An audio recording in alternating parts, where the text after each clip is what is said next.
Hello, my name is Mary Catherine Osman, and it is my pleasure on behalf of my research team to present our contribution to this workshop entitled Fossil-Free Fuels for Freight and Logistics. So just a short introduction. In the past years, we've seen society acknowledge the climate crisis and that we need to take action. And so governments and governing bodies have started to pass regulations and set climate goals in order to do so, in order to lower the amount of emissions emitted into the atmosphere and to lower the atmosphere's temperature. And in Europe, transport and transport activities are constantly one of the highest contributors of greenhouse gas emissions. And so in order to combat that and to reach the climate goals and the regulations passed by these governments in Europe, organizations have started to implement what we call green logistics practices. And green logistics practices, or GLPs, are methods to minimize negative environmental effects in logistics operations. And so just the purpose of our research paper, of our contribution, was to summarize the existing literature out there about GLPs and to explore any possible implementation of fossil-free fuels. And so the first research question was, which GLPs are being used and how are they suggested to help create a more sustainable logistics system? And then the second is to see what challenges and opportunities lie in the use of fossil-free fuels. And our method was a systematic literature review and semi-structured interviews. So after the literature analysis, we took all of the GLPs that appeared in the literature and put them into groups. And as you see here, there were 4 groups, and these groups were formed based off of their function, but also later on we'll see based upon which actors, which parties typically implement these practices. So the first group is business strategy GLPs, and we were able to break these down into 2 groups. The first being competencies, and these include any strengths in the services they provide from a sustainability perspective. The second being business models and tools. And as you can see, some of these are traditional models and tools that have been revamped in a way that they come from a sustainability angle. And some of them are newer models and tools created for the purpose of being more sustainable. And in a way, almost any organization or actor can implement these practices, and to which extent they implement and can affect further actors depend possibly on which actor they are themselves and what their role is. So the next GLP group is logistics systems GLPs, and we've broken this down into 3 groups. Modes and vehicles, which is the encouragement of modal changes or adjustments to vehicles.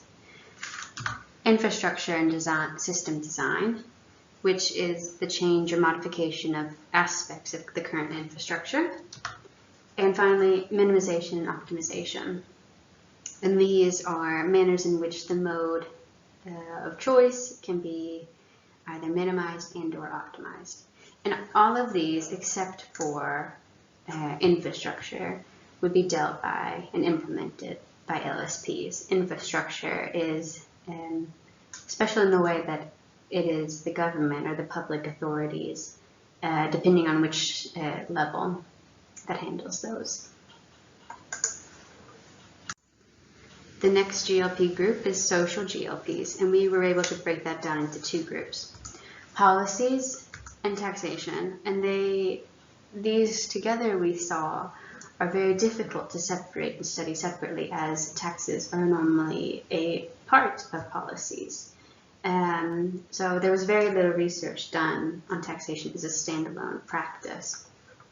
And the bodies, the actors that implement these are typically the public, or only the public authorities, governments, municipalities, depending on which level they have the control over. And then the final GLP group is Energy and Emissions GLP. And we were able to break this down into 3 groups.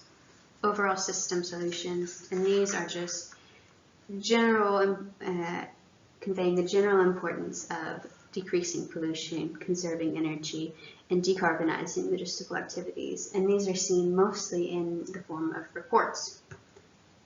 The second is mode-specific solutions, and these look at attempting to alter the mode choice so that it is more sustainable, such as low carbon emitting vehicles. And then the last one is alternative fuel sources, which is the replacement of fossil fuels. And similar to the business strategy GLPs, almost all of the bodies and actors working in these systems have the ability on some level to implement or to take action towards implementing energy and emission GLPs. But it's unclear who has the responsibility or should take the first step in moving towards these implementation of these GLPs. But as research shows, public policy has an important role in moving these issues forward. So between the literature analysis and the interviews that we conducted, major topics arose. We'll discuss 2 here, and then the last one, the third one, on the next slide. We saw that market trends. The market trend is moving towards being greener. Stakeholders are demanding greener transport. And so from these demands, it is forcing businesses to reevaluate, change, and in some cases eliminate their offerings that are now deemed unsustainable. Sustainable actions. Now that we have the technology and the innovation for these fossil-free alternatives, it's time to now put these into real use, into practice.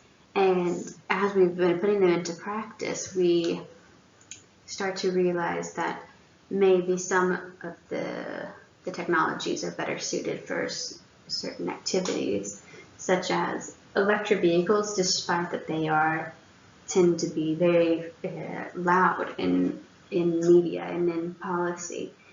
The consensus was that these electric vehicles could be better suited for passenger or last mile transport, whereas the biofuels or the hydrogen fuel vehicles may be better suited for the long haul freight transport. The last topic that arose was biomethane, and biomethane had the producer that we interviewed had the benefit of being able to set its price for its consumers. So there was a security of production and a security of cost. During the pandemic, we saw that the fuel prices fluctuated greatly. And so being able to give your customers a set price proves to be a very big benefit. There is great potential for biomethane on a larger scale. Biomethane, depending on how it is upgraded, has many different uses. And we'll talk a little bit about that in the next slide. However, competency in infrastructure is lacking so that it can be implemented into businesses on a wider scale. So what is biomethane? Biomethane here in the Nordic countries and in Sweden, where the research group is located, has an importance and has had an importance in the economy and in waste management for quite some time. And it is simply an alternative fuel, a fossil-free fuel that is created through anaerobic digestion and refining of various organic waste or feedstock. And so feedstock can come from many different industries, slaughterhouse, fisheries, crops or crop residue, household waste, manure.